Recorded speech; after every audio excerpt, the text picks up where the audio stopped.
So Gears 1 shipped with kind of a handful of multiplayer modes, and in Gears 2 we're really upping the ante by shipping with many, many more.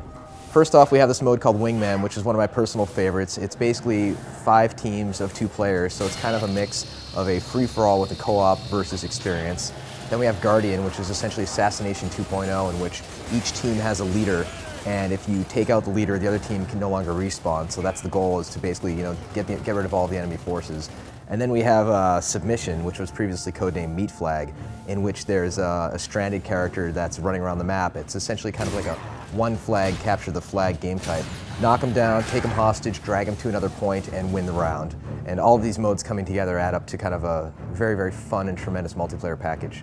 The first Gears was 4-on-4 for the multiplayer. We wanted to keep it small scale, we wanted to keep it intimate, and we decided to bump that up a little bit with Gears 2 to go to 5-on-5. 5 just seems like a good kind of number as far as, your average clan out there is about 5 people.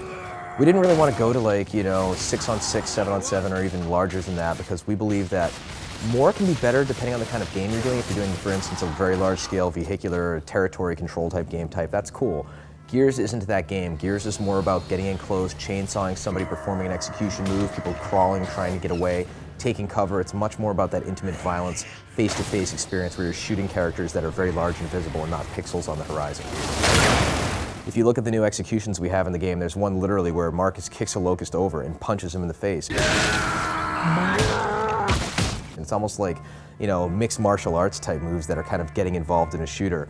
The various different ways that you can use the chainsaw for chainsaw duels, chainsawing people from behind, tagging grenades on walls and creating traps. It's very much about this in-your-face type action. My favorite execution is probably the neck snap.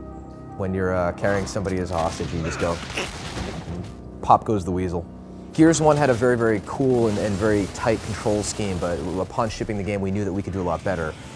We have literally like 400 plus different tweaks to the cover system, to the responsiveness of the game, the angle that the player's facing when he enters cover. We do a lot of code to figure out what the proper way is for him to face, how long it takes for him to pop up from cover, the preferred angle of blind fire, how you get into cover when you roadie run. We made it so the players don't accidentally slam into the wall like they did in Gears 1 when they roadie run. You can interrupt a SWAT turn. I mean, there's so many different tweaks that really add up to what I believe is the definitive cover-based shooter on the market. In the first Gears, we had the Hammer Burst, which is kind of a burst rifle, and it was a good weapon, but we felt like we could really kind of take that to the next level. So we reduxed the design of the weapon to make it look a lot more like a traditional gun. We added a little bit of a scoping ability. We made the gun also fully automatic, but a slightly slower firing rate, and also added the ability for players to hit fire to fan the shots at the trade-off of having a far more significant kick. We also added in a burst pistol, which is a very heavy Locust pistol called the Gorgon. And this is incredibly useful if you take somebody as a Meat Flag hostage and you carry them around, and then you have this pistol and you can essentially take out enemies in like 2 bursts while you have this defensive shield that will protect you for a while.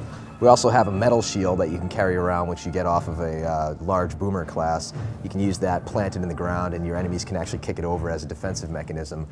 We have a flamethrower, which is called the Scorcher. If you do a perfect active reload, the shot will actually go further and burn your enemies, and everybody's running around screaming, and it's very entertaining. Basically, the Locusts are back, and they have all sorts of interesting new ways to make life very difficult for the COG and the various Gears. One of the cool new enemies is a Scorch Drone. And he's a Locust that has a new helmet and a flame backpack, and he wields the Scorcher. And when he starts coming at you, you can see him from basically a mile away. And if you can get a shot on him, you can essentially blow up his backpack. And 2 or 3 bullets, and flames will start shooting out of it, and eventually he will pop and take out any enemies that are adjacent to him, which is tremendously fun. So a lot of players playing Gears 1 had concern about host advantage, since Gears is a client-server architecture, not a peer-to-peer architecture.